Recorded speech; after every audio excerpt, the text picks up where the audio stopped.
வணக்கம். 2 மணி செய்திகளுக்கு வரவேற்பது நான் நந்தா. முதலில் இந்த நேரத்திற்கான தலைப்புச் செய்திகளை பார்க்கலாம். வயநாட்டில் நிலச்சரிவால் பாதிக்கப்பட்ட இடங்களை ஹெலிகாப்டரில் பார்வையிட்ட பிரதமர் மோடி.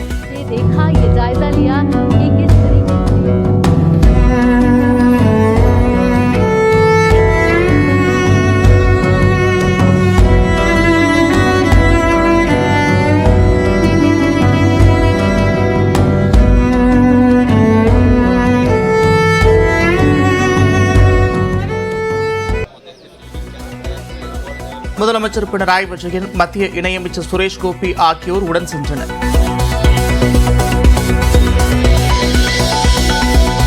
சூரல்மலை பகுதியில் நிலச்சரிவு பாதிப்பை நேரடியாக ஆய்வு செய்த பிரதமர் மோடி மீட்புப் பணிகள் தொடர்பாக ராணுவ அதிகாரிகளிடம் கேட்டறிந்தார்.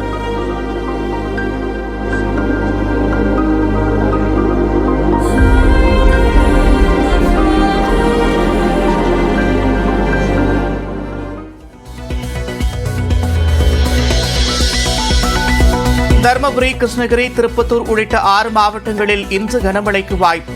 கோவை, நீலகிரி, நாமக்கல், திருச்சி மற்றும் பெரம்பலூரில் நாளை மிக கனமழைக்கான ஆரஞ்சு நிற எச்சரிக்கை.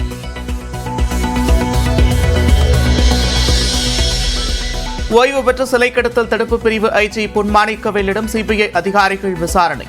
சென்னை நீலாங்கரையில் உள்ள வீட்டிலும் 5 மணி நேரத்திற்கும் மேலாக நடக்கும் சோதனை.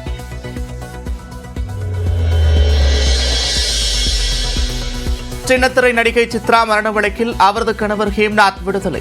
உரிய ஆதாரங்கள் இல்லை என்று கூறி விடுதலை செய்தது திருவள்ளூர் மாவட்ட மகிழா நீதிமன்றம். தேசிய விண்வெளி தினத்தை கொண்டாடும் வகையில் வீடியோ வெளியிட்ட இஸ்ரோ. 32 கிலோ எடையில் உருவாக்கப்பட்ட முதல் ராக்கெட் தொடங்கி 647 டன் எடை கொண்ட அதிநவீன ராக்கெட் வரை அனைத்தும் இடம்பெற்றன.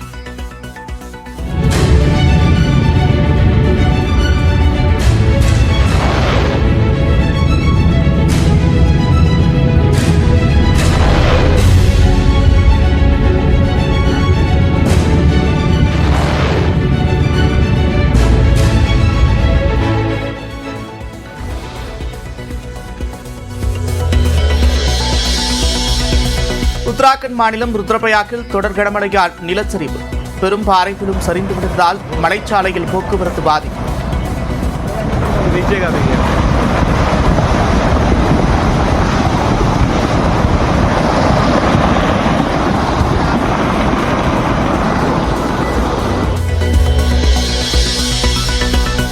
ஆம்ஸ்டாங் கொலை தொடர்பாக சென்னையில் அனுமதியின்றி போராட்டம் நடத்தியதாக குற்றச்சாட்டு. ஆம்ஸ்டாங்கின் மனைவி பொற்கொடி, திரைப்பட இயக்குநர் ரஞ்சித் உள்ளிட்ட 1500 பேர் மீது வழக்கு பதிவு. தன் மீதான குற்றச்சாட்டு குறித்து பதிலளிக்க தயாரிப்பாளர் சங்கத்திற்கு விஷால் கேடு. 24 மணி நேரத்தில் பதிலளிக்காவிட்டால் சட்டப்படி நடவடிக்கை எடுக்கப்படும் என்றும் எச்சரிக்கை. நெல்லை மாநகராட்சியின் புதிய மேயராக பதவியேற்றுக் கொண்டார் கிட்டு என்கிற ராமகிருஷ்ணன்.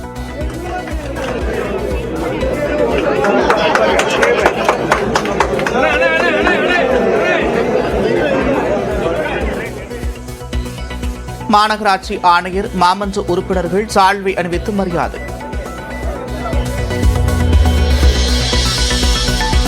பள்ளிகள் மேம்பாட்டு திட்டத்திற்கு நிதியை பெற தேசிய கல்விக் கொள்கையை அமல்படுத்த வேண்டும். தமிழ்நாடு அரசுக்கு மத்திய அரசு அறிவுரை.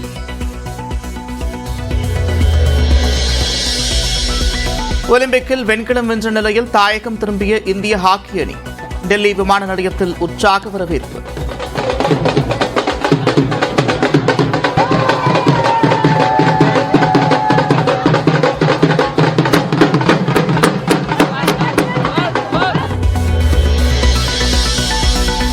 சேலம் அரசு மருத்துவமனையிலிருந்து கடத்தப்பட்ட பச்சிளங்குழந்தை மீட்கப்பட்டு பெற்றோரிடம் ஒப்படைப்பு.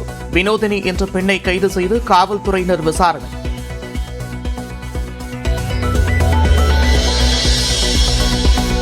பழனி அருகே பெரியகளையம்புதூர் அம்மன் கோவிலில் நூதன வழிபாடு. விரதமிருந்து வழிபட்ட பக்தர்கள் தலையில் தேங்காய் உடைத்து நேர்த்திக்கடன்.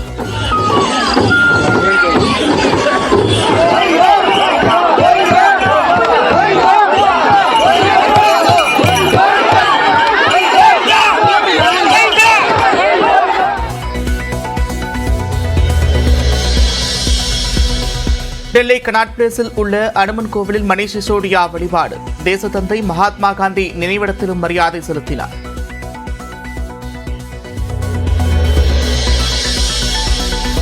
தங்கத்தின் விலை மீண்டும் உயர்வு.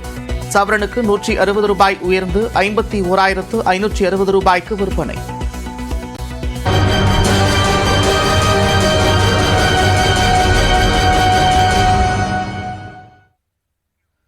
வயநாட்டில் நிலச்சரிவால் பாதிக்கப்பட்ட இடங்களை ஹெலிகாப்டரில் ஆய்வு செய்த பிரதமர் மோடி அதனைத் தொடர்ந்து சூரல்மலை பகுதியின் நிலைமை மற்றும் மீட்புப் பணிகள் தொடர்பாகவும் கேட்டறிந்தார். இது தொடர்பான கூடுதல் விவரங்களோடு இணைக்கிறார் செய்தியாளர் ரகுவரன். விவரங்கள். வயநாட்டில் நிலச்சரிவு ஏற்பட்ட பகுதிகளில் தற்போது நேரில் சென்று ஆய்வு மேற்கொண்டு வருகிறார் பிரதமர் நரேந்திர மோடி. குறிப்பாக பாத்தீங்கன்னா 12 மணிக்கு வயநாடு பகுதிக்கு வந்தவர் 2 மணி நேரத்திற்கு மேலாக இந்த ஆய்வு பணிகளை மேற்கொண்டிருக்கிறார்.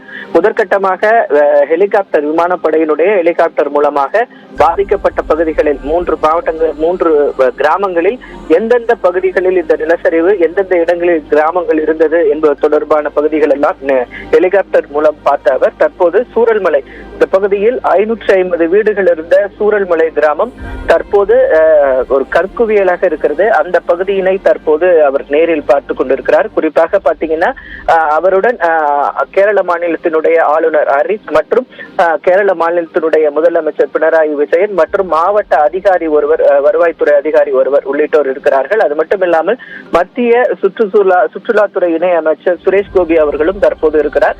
இந்த பகுதிகளில் வீடுகள் எப்படி இருந்தன, அவர்களெல்லாம் எப்படி அழிந்திருக்கிறது என்பதை நேரில் பிரதமரிடம் விளக்கிக் கொண்டிருக்கிறார்கள். அந்த காட்சிகளை தான் நம்ம தற்போது பார்த்து கொண்டிருக்கோம். இதன் பிறகு அதிகாரிகளுடன் ஒரு ரிவ்யூ மீட்டிங்கும் பிரதமருக்கு இருக்கு. எந்த பகுதிகளில் என்னென்ன மாதிரியான பாதிப்புகள் இருந்தது, எது போன்ற நடவடிக்கைகள் எடுக்கப்பட்டிருக்கின்றது தொடர்பாக ஒரு ரிவ்யூ மீட்டிங்கும் இருக்கிறது. கிட்டத்தட்ட 2 மணி நேரத்திற்கு மேலாக இந்த ஆய்வு பணியை பிரதமர் நரேந்திர மோடி மேற்கொண்டிருக்கிறார். முதலாவதாக சூரல்மலை பகுதியில் அமைக்கப்பட்ட ராணுவத்தினுடைய அந்த பாலம், இரும்பு பாலத்தின் அருகேயே தற்போது இந்த ஆய்வானது நடைபெற்றிருக்கிறது. பிரதமருடன் இந்திய ராணுவ அதிகாரிகள், கமாண்டோ அதிகாரிகளும் உடன் இருக்கிறார்கள். அவர்களும் மீட்பு பணியில் இருந்த சவால்கள், எப்படியெல்லாம் அதில் சிக்கியவர்கள் மீட்கப்பட்டார்கள் என்பது தொடர்பான ஒரு விளக்கத்தையும் தற்போது அவரிடம் சொல்லியிருக்கிறார்கள். சூரல்மலை பகுதியில ஒரு 1/2 கிலோமீட்டர் தூரம் நடந்து சென்ற இந்த ஆய்வு பணிகளை, ஏன்னா சூரல்மலை சாலை பகுதியிலிருந்து 1/2 கிலோமீட்டர் தூரம் உள்ள போனாதான் அந்த கிராமம் இருக்கிற பகுதியை அடைய முடியும். அந்த பகுதிக்கே தற்போது அவர் சென்று அந்த ஆய்வுகளை மேற்கொண்டிருக்கிறார். அதன் பிறகு அந்த ராணுவம் அமைத்த அந்த பெய்லி பாலம் என்று சொல்லக்கூடிய அந்த பாலத்தில் அவர் பயணம் மேற்கொள்ள இருக்கிறார். அந்த பாலத்தில் அவர் எப்படி பயணம் செய்ய வேண்டும் என்று நேற்றே ஒத்திகை செய்யப்பட்ட நிலையில் தற்போது அந்த பாலத்திலையும் பயணம் மேற்கொண்டு ராணுவ அதிகாரிகளையும் சந்திக்க இருக்கிறார். அதன் மேலே இருக்கக்கூடிய முண்டக்கை பகுதிக்கும் அவர் செல்வதற்கான ஏற்பாடுகள் செய்யப்பட்டிருக்கிறது. நன்றி ரகுவரன், விரிவான விவரங்களுக்கு.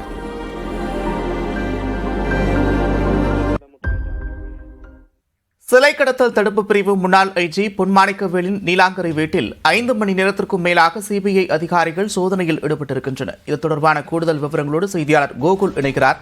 கோகுல், விவரங்கள். சிபிஐ அதிகாரிகள் பொன்மாணிக்கவேலுடைய வீட்டில் தொடர்ந்து ஏறக்குறைய 5 மணி நேரமாக சோதனையில் ஈடுபட்டு வராங்க. குறிப்பாக ஏற்கனவே இருக்கக்கூடிய வழக்கின் அடிப்படையில் இந்த சோதனையானது நடத்தப்பட்டு வருகிறது. காதர் பாட்சா என்ற டிஎஸ்பி அளித்த புகாரின் அடிப்படையில் சிபிஐ அதிகாரிகள் கடந்த சில நாட்களுக்கு முன்பு பொன்மாணிக்கவேல் மீது வழக்கு பதிவு செய்து நீதிமன்றத்துடைய அனுமதியோடு இந்த சோதனையில் ஈடுபட்டு வருவதாக கூறப்படுகிறது. 5 மணி நேரத்துக்கு மேலாக இந்த சோதனை மற்றும் விசாரணையானது நடைபெற்று வருகிறது. குறிப்பாக சர்வதேச சிலை கடத்தல் மன்னன் தீனதயாளன் மற்றும் சுபாஷ் கபூரோடு பொன்மாணிக்கவேல் தொடர்பில் இருந்ததாக காதர் பாட்சா ஒரு குற்றச்சாட்டை வைத்திருந்தார்.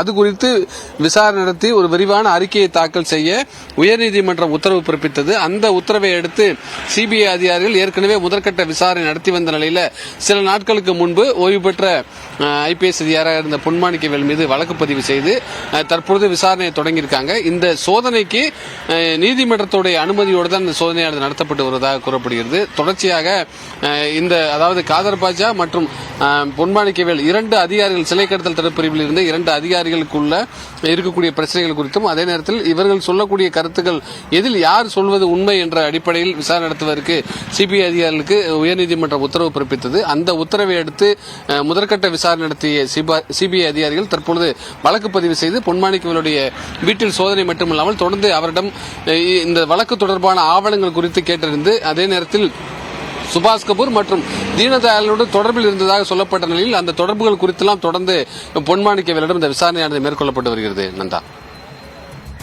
நன்றி கோகுல், விரிவான விவரங்களுக்கு.